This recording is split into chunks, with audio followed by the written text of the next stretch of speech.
Uy, umalis na sila. Ay, hindi, nandun pa.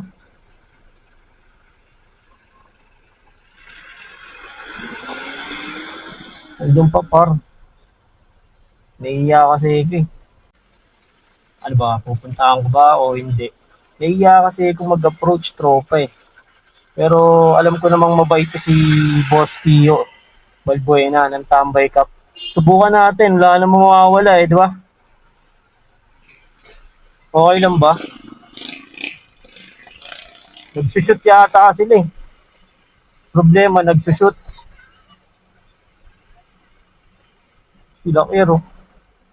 Sir, pwede pa picture? Tabi lang ako, sir.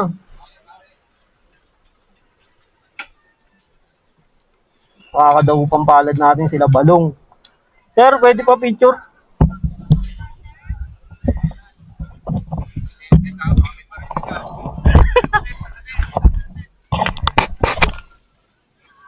Ito nga pala guys yung araw na nadaanan natin sila Direk Pio na nagsushoot ng kanilang vlog. Kasama niya nga dito sila Balong, si Mata, si Boskier, tsaka syempre si Boss Pio. Kung mapapansin nyo nga guys, nalampasan ko na sila kanina. At syempre bilang pagkakataon na nakita mo yung mga idol mo, talagang nag-decide ako na bumalik para magpa-picture sa kanilang lahat. At yun nga, hindi naman tayo napahiya. Kung mapapansin nyo, nag-fist bump pa kami ni Balong. At sobrang approachable din nila.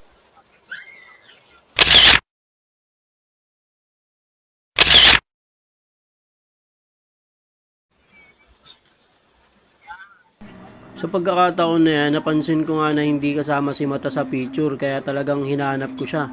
Tapos si Bulldog, huli ko na siyang napansin. Kaya hindi na ako nakapagpa-picture kay Bulldog.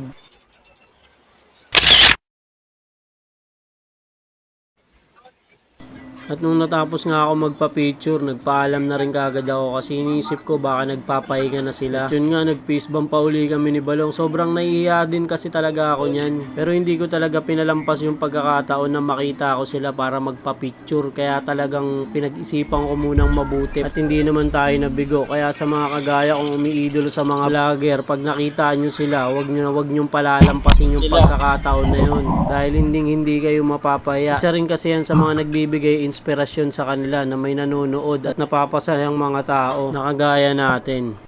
Sir, salamat po. Thank you po. Pati si Ma'am Ira nandun ah. Kaso kalalabas lang eh. Tulid yung tropa. Isipin mo, Pio Balbuena yung par. Ng tambay. Angas men. Yun oh. Solid. Par. Nakuha na natin sila par. Damn. Angas nan men.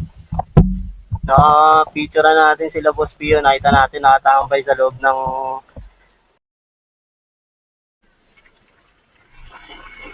angas tropa. Sobrang solid nun.